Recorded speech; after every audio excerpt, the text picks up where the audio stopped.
윤석열 징계 이야기를 해보겠습니다. 지금 목표가 있는 것 같아요. 15일 날에 무조건 결판을 낸다. 내일입니다. 내일. 이유는 국민들 속 터져 죽는다. 국민들의 안전을 위해서 10일 날 확 끝나길 바랐는데 예. 15일 날은 방역을 해야 된다. 결론이 날 것 같긴 해요. 제가 지금 분위기 독일어로 보면. 독사입니다. 가서 확 물어버리고 싶어요. 진짜. 더 이상 미루면 정말 그 예, 멧돼지의 국민들이 가만두지 않을 이제 것 원래 같아요. 비계가 두껍거든요. 그 대검찰청 앞으로 박진영 풀어버린다 막. 근데 지금 독사 지금 이빨이 계속 자라가지고 물면 제가 그 뚫고 들어갈 수 있을 것 같아요. 15일 날 결론은 나올 것 같죠. 네. 내야죠. 네. 네. 저번에도 그렇고 우리가 이제 이런 게 있잖아요.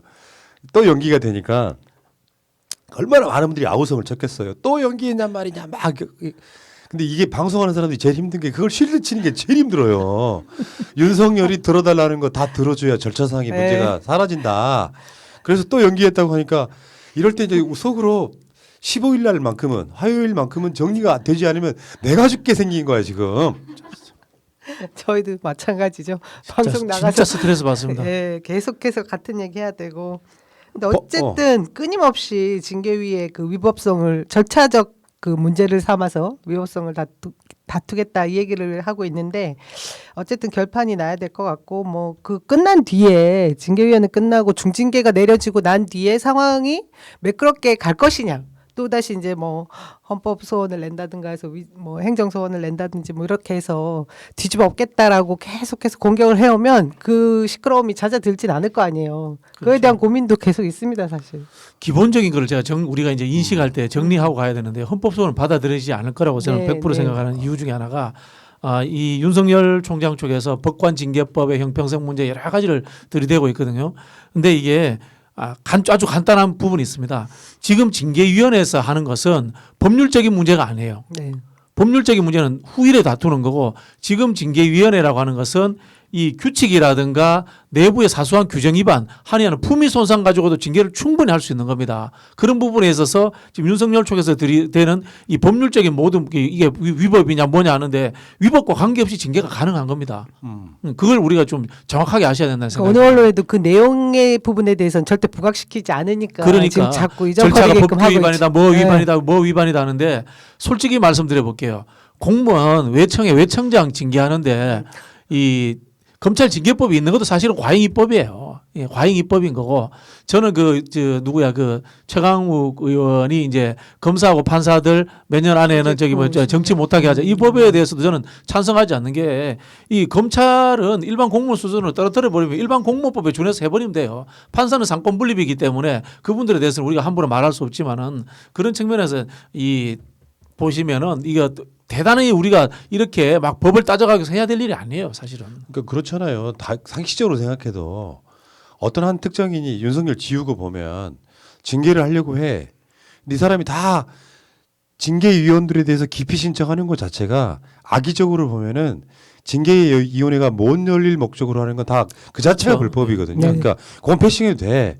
문제는 이제 이쪽에서 신청한 증인 저쪽에서 신청한 증인들을 어떻게 증인 신청을 하면서 증인 신청을 통해서 지금 논란 중에 하나는 이제 그 이완규를 특별 변호인이라고 표현하더만요. 예. 이 사람이 다른 증인들을 신문할 수 있느냐 없느냐 이 논란 정도가 있는데 법무부는 제가 봤을 때 안 받아줄 것 같아요. 안 되는 거죠. 그리 자꾸 이제 신문 윤석열이는 이 차이라고. 징계위원회를 재판하듯이 해야 된다라고 주장을 하고 있는 거거든요. 그래서 제가 말씀드린 게 이건 법률적 재판이 아니다. 징계다라고 그렇지. 이야기를 하는 거거든요. 여기 이것이 결과물로 나와서 무슨 벌금이 나오거나 징역을 사거나 하는 게 아니잖아요. 그렇죠. 예, 예. 나중에 이제 그 형사적인 문제가 있으면은 나중에 그때 법적으로 가서 가는 건 뭐, 다른 문제인 예, 거고. 법정 가서 그때 가서 다른 문제. 그러니까 내가 봤을 땐 그래요. 이게 이제 과몰입한 상태에서 예. 계속해서 살아야 되겠다라고 하는 그것들이 내가 봤을 땐 변호인을 잘못 선정했어요. 이완규가 너무 그러니까 변호인이 지켜야 될 이런 것보다는 윤석열 살리기 위해서는 뭐든지 한다 개념으로 가버리니까 전문가들이 보면은 쟤 웃기다 할 정도의 것들까지 막 헌법 소원 걸고 막 그렇지 않습니까? 그러니까 상식적으로 그 말이 안 되는 것 예, 같고요. 헌법 소원은 뭐 말도 안 되는 이야기요. 부처의 징계위원회 하면서 무슨 헌법 소원을 걸어요.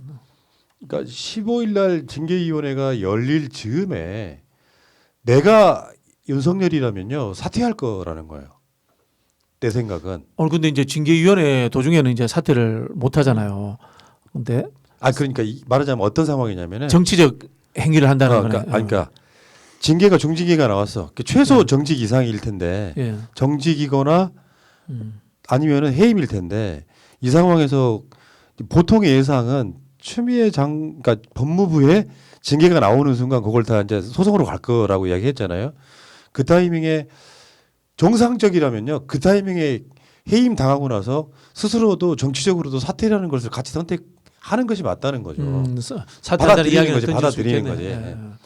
왜냐하면 대통령이 이제 그걸 해임에 제가를 대한 재가를 해버리는 순간에 이게 소송으로 가기 시작하잖아요. 그렇게 되면 내가 봤을 때 윤석열은 정치할 타이밍을 놓쳐요. 윤석열이 갖고 있는 마지막 기회일 가능성이 높아요. 그래서 저도 사실 이제 말도 안 되는 상상을 한번 해봤는데요. 감봉이나 정직한 4개월 이러면 얼마나 약이 오를까 윤석열 총장 입장에서 그런 생각도 해봤어요. 발을 묶는. 아니 감봉 정말 기분 참 약 오를 것 같아요. 그렇게 될 경우에는 본인 스스로 사퇴도 못 하는 거잖아요. 상징적으로. 그죠. 징계를 받고 면직이 가능한 거잖아요. 공무원법은 어쨌든. 근데 해임해야 저는 해임이나 면직이 나올 거라고 봐요. 그렇게 가고 있었죠. 예. 윤석열의 가장 큰 패착은 다시 한번 말씀드리지만 감찰을 거부한 겁니다. 네. 그 감찰을 거부한 것이 사태 여기까지 오게 만들었거든요. 이제 그런 과정에 윤석열이 해임이 되고 나서 이제 뭐 소송을 할 거다는 의미가 없고요. 저는 이렇게 보거든요. 정직도 안 되는 이유가 있어요. 말하자면 윤석열을 검찰에 남겨두면 안 돼요. 그러니까 빨리 해임시키고 최대한 빠른 시간 내에 새로운 검찰총장을 임명해야 다음에 행정적인 걸로 어떤 결과가 나와도 복원이 안 되는 상태로 갑니다. 그뿐만이 아니고 네. 좀 사표 좀 많이 좀 내주시면 고맙겠습니다. 그러니까 우리가 바라는 게 조직의 쇄신, 전체적인 네. 큰 쇄신인데 인적 쇄신이 중요하죠, 그죠? 아무리 제도를 바꿔도 사람이 그대로면 사표 좀 많이 사실 내주시면 고맙겠습니다. 바뀌지 않잖아요. 그러니까 시나리오를 한번 써보면 화요일 날 오후 늦게 해임이 나와. 예. 이제 많은 언론들이 이제 윤석열 뭐 총장의 대응은 뭐 이렇게 나올 거 아니에요. 그때 윤석열이 받아들인다, 사퇴한다 하고 나가. 그리고 이제부터 정치인 생활하는 거예요. 난 그게 가장 맞다고 생각하고 어차피 해임되고 나면은 3년 동안 변호사도 못 합니다. 그러면 야당에서 데리고 가나요? 아니, 이제 그림이- 자기가 끌려가면 안 되고 야당에서 시대는 안 되고. 데리고 갈 수 없죠. 왜? 우리 얼마 전에 우상호 의원님이 그래서 좀 데리고 가라고 안 데리고 가면 피곤해 죽겠다고 얘기했던. 자기 가치를 올리기 위해서라도 네. 입당을 안 할 거고 따라 나오는 이제 뭐 몇 명의 검사들이 있을 거 아니에요. 한동훈 이제 아니야. 서울시장 윤석열을 그나마 출마하면서. 검찰 내에서 지켜야 될 놈들 몇 놈 남겨두겠지. 네. 그리고 이제 사표 내는 사람 통틀어 싸잡아 저는 한 15명 정도 봅니다만. 곱하기 10하면 안 되겠어요. 전 어쨌든 푸나님 그림이잖아요. 어. 저는 저 나름대로 그림 상상을 해보면 지금까지 윤석열 총장이 걸어온 걸 보면 그 정치 행위를 하기 위해서 사퇴를 뭐 하거나 자진이 없을 것 같아요. 그냥 무조건 직진 소송한다. 소송 걸고 싸우고 그 행위를 끊임없이 할 것 같고, 끊임없이 하겠죠. 예, 그 사람 스타일로 보면. 그러면 그게 어떻게 보면 반대로 말하면 정치를 못 하게 되죠. 사실은 이분이 그 정무적 감각이 있었으면 얼마 전에 그 김봉현 쪽에서 얘기했던 검사 3명에 대한 그 기소 부분도 처리를 다 불기소가 아니라 그 불기소 세트 뭐 이런 게 아니라 정말 기소도 했어야 되고 맞아요, 제대로 맞아요. 다 처리했어야 돼요. 진짜 대권에 대한 욕심도 있고 했으면 그러니까 타이밍 기가 막히게 공수처 법 개정안이 통과되는 그 시점에 빵 터지니까 이래서 공수처가 필요하구나 이런 소리를 했지 않습니까? 그럼 정치 못 하겠네요. 그 사람 그 그분 스타일은 스타일은 아닌 한번 것 보자고요. 같아요. 이런 거는 두 가지 한번 내기를 해보자고. 아 근데 제가 봤을 때는 어. 그 안철수 씨가 윤 총장 손잡자. 집에 찾아갈 것 같아요. 또 있죠. 홍준표 편지 하나 의원도 있고 써들고 비상시국 편지 줄 테니까 해봐 이러면서 갈 것 같은 비상시국 느낌이. 연대가 또 떴잖아요. 그 네. 외부 세력들이 또 필요해서 갈 수는 있겠네요. 아니 거기까지는 뭐 아니. 저 생각도 우리 남 위원장님 생각하고 좀 비슷한 게 윤석열 총장이 나서서 정치하겠다 그런 식으로는 가지 않을 것 같고 오히려 소송이라든가 헌법 소원 이런 데 집중할 것 같다는 생각이 드는데 다만 주위에 있는 사람들이 그 윤석열 총장을 그냥 두지 않을 것 같은데 그 첫 번째가 제가 봤을 때는 안철수가 편지 써서 찾아간다. 예. 그러니까 지금 윤석열에 대한 징계 부분에서 징계위원들 기피 신청하고 하는 행위 자체가 중징계로 가는 길이에요. 왜 그러냐면 실제로 왜 징계를 받는 사람 입장에서는 가장 중요하게 보는 게 법도 마찬가지지만 반성의 의미. 태도. 그러니까 감찰 안 응하지 받겠다고 않았던- 했을 때부터가 틀어지긴 했지만 예. 실제로 징계위원회 모든 징계위원들에 대한 기피 신청을 하는 행위가 내가 징계를 안 받겠다라고 하는 대표적인 모습 중에 하나거든요. 그렇죠. 이런 것들이 윤석열 중징계로 가는 하나 더 얹은 거예요. 반성과 개정의 여지가 맞습니다, 없어서 맞습니다. 그러면서 실제로 징계위원회가 열리지 못하게 할 목적으로 징계위원들에 대한 징계 그러니까 기피 신청을 하게 되는 것 자체가 굉장히 중요한 중징계 사유에 해당한다 이런 얘기죠. 그러니까 알겠지만 이 사람들은 지금 어떤 절차나 과정을 중시하는 게 아니라 언론의 많이 어그로 등을 통해서 이렇게 주목을 받으면서 뭔가 정치적 행위를 하고 있는 게 바로 그런 이유 때문이거든요. 그래서 제가 봤을 때 윤석열은 해임을 피하기는 어려워졌습니다. 지금 이 상황에서 물론 이제 여기에 나머지 어떤 징계위원들이 어떤 식의 선택을 할지는 잘 모르겠습니다만 현실적으로 징계위원회가 만약에 갑이라고 하고 징계 받는 쪽이 을이라고 하는데 이게 갑질을 할 때 갑이 아니라 그 관계에 있는데 징계위원회에 앉아 있는 입장에서 전 두 가지가 있을 수 있다고 봐요. 검찰이 어떻게 보면 무소불위의 권력이어서 일부 징계위원한테는 압력이 들어갈 수도 있겠죠. 어떤 경로를 통해서라도 이런 상황들을 만들어 놓는 어떤 과정들에 윤석열 입장에서 그 징계위원들이 내가 이 사람을 징계하는 갑 입장에서는 상대방이 이런 거 있잖아요. 상황이 이러이러해서 정말 어쩔 수가 없었다. 반성하고 있다라는 그런 모습을 보여주지 않고 이 사람들 다 하나하나씩 기피 신청을 했단 말이에요. 내가 뭐? 이런 감정들이 쌓일 수 있잖아요. 그런 것들이 실제로 중징계를 계속 자기 스스로가 이렇게 뭔가 자천. 유도하는 네, 것 같은 예. 그런 느낌이 들었습니다. 근데 하나 잊고 있는 게 있네. 공수처가 곧 출범할 겁니다. 그죠? 그 부분이 본인이 계속 초법적인 행위를 하는 거에서 절대 그냥 넘어가진 않을 텐데 너무 아니, 앞에 본인 일만 생각하고 있는 근데 거 같아요. 본인이 해임되거나 면직돼서 민간인이 돼 버리면은 공수처를 올 일은 없죠. 근데 그게 대상이 어떻게 안 되는지 잘 되는- 모르겠네. 그 본인이 현직 시절에 이 혐의가 있는 것들에 대해서도 이제 공수처가 수사를 할 수 있는 건지 그런 건 잘 모르겠네요. 그것도 다 있죠. 왜 똑같이 있는 없겠노? 거예요? 김학의부터 해야 되는데 사실은. 공수처법 가장 첫 번째 수사 대상은 이번에 김봉현 씨한테 술 얻어먹은 사람들 수사 아닐까요? 왜냐하면 공수처는 97만 이슈 따라갈 수밖에 없을 거예요.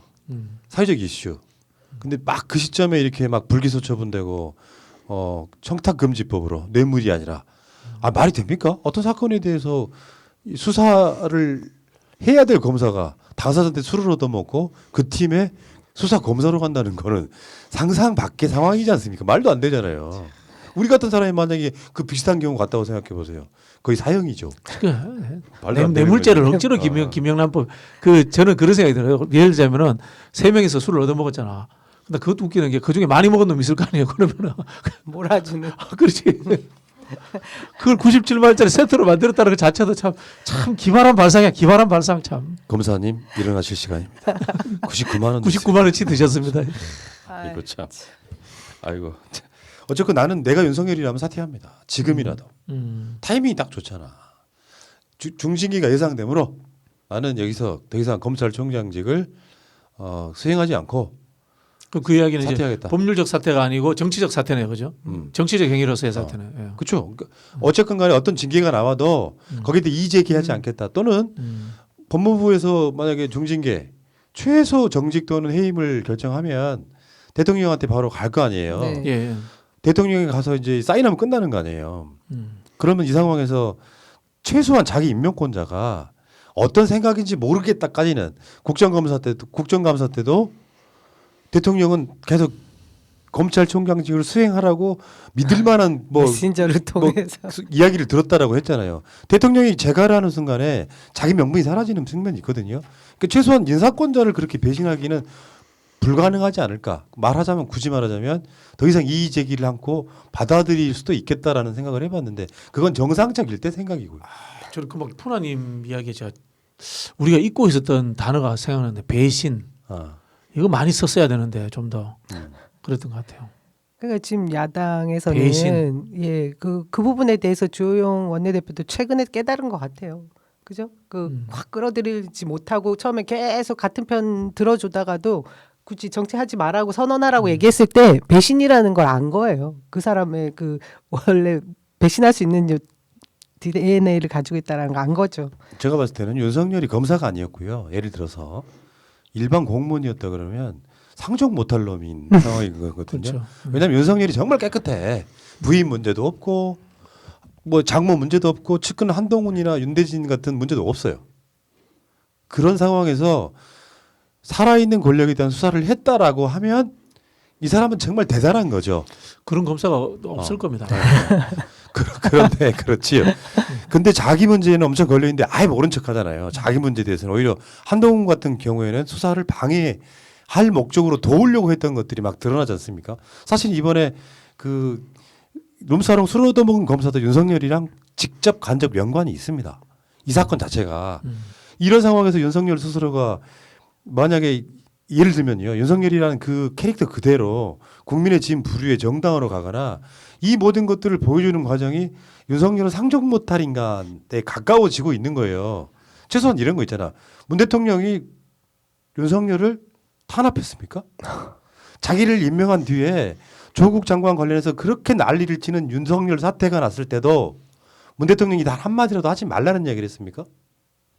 그래서 자기가 그 시간 동안에 이만큼 걸어오게끔 아예 보장을 해준 사람이에요. 대통령이. 1년 지금 한 5개월, 6개월 정도를 그렇게 보장해준 사람이고 기수파기 하면서 중앙지검장, 검찰총장까지 올려준 자기를 이를테면 출세시켜준 사람인데 그 사람이 사인하고 났는데도 불구하고 나 이거 못 받아들여? 라고 하는 것 자체가 그냥 양아치인 거예요. 배신이죠, 배신.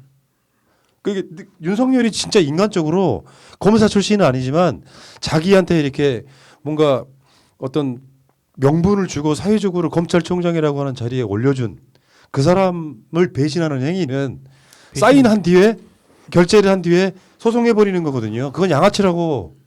그래서 내가 봤을 때 대통령이 재가를 하면 받아들이는 것이 제가 할 수 있는 마지막 충고예요.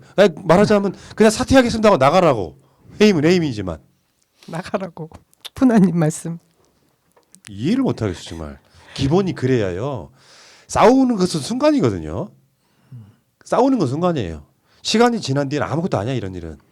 그럴 때 저놈 상종 못할 놈이라는 그 이미지가 나중에는 저쪽 당에서 정치를 해도 똑같아요. 똑같이 원래 우리 그런 이야기 하지 않습니까? 한 번 배신한 사람은 두 번, 세 번 계속 배신한다. 본인이 그 얘기 했잖아요. 수사로 보복하면 그게 깡패지 검사냐라고 말했는데 왜 그 직무 배제되고 다시 복귀되자마자 했던 게 월성 그렇죠. 수사였잖아요. 예. 그거 아닙니까? 그러네요. 본인 모습입니다. 그게. 에이, 아무튼 윤석열 씨 뭐 징계 당하고 나서 소송전 한다 땡큐죠. 그러니까 이게 땡큐란 말이에요. 어떤 결과가 나와도 사실은 본인한테 의미가 없어요. 어떤 결과가 나와도. 그럼 지금 저기 그 뭐입니까 사찰 부분도 이제 수사 의뢰가 돼 있으니까 그 수사도 받아야 될 거고. 그렇죠. 징계가 끝나고 나면 이제 이 수사 영역으로 가요. 수사 대상이 되니까 본인 피곤할 겁니다. 정치할 여가 없겠네. 그리고 검사들도 마찬가지예요. 예. 윤석열이 잘리고 나는 순간 상가집 가서 웃는 남편하고 똑같은 거예요. 윤석열 총장이 정치하기 어렵답니다. 안철수 대표님 그 편지 쓰지 마세요. 아, 예. 그런 거예요, 그런 거. 그러니까 뭐 검사들이라고 하는 게 내 가족, 내가 중요하지 윤석열이 중요하겠어요? 그렇죠. 말도 안 되는 뻔한 거라고. 예를 들어서 윤석열이 잘리고 나니까 검사들 2천 한 200명이 전부 다 사표를 쓰는 일은 없다. 바라는 일이긴 한데 없을 것 같죠. 그래가지고 막그 주위에 변호사란 변호사는 다 검사로 특재되는 말도 안 되는. 예, 요거는 윤석열이 너무 착각을 하고 있는 겁니다. 초등학생도 이렇게는 안 해요. 내가 만약에 공무원으로서 그런 상황이 벌어지면 내가 나가고 나면 어떻게 될까라는 생각 안 할까요? 이분이 걸어온 걸 보면 굉장히 자기 중심적이고 주변을 돌아보지 않는 아마 것 이제 같아서 그 쉽지 않을 것 같아요. 고위직을 한 검사들은 어차피 이제 정관에 그걸 받을 수 있으니까 몇 명 나갈 건데 예. 그 차장 검사 밑으로는 나갈 사람이 없을 거예요. 그중 많아봐야 뭐 열 몇 명 손 꼽는다니까요.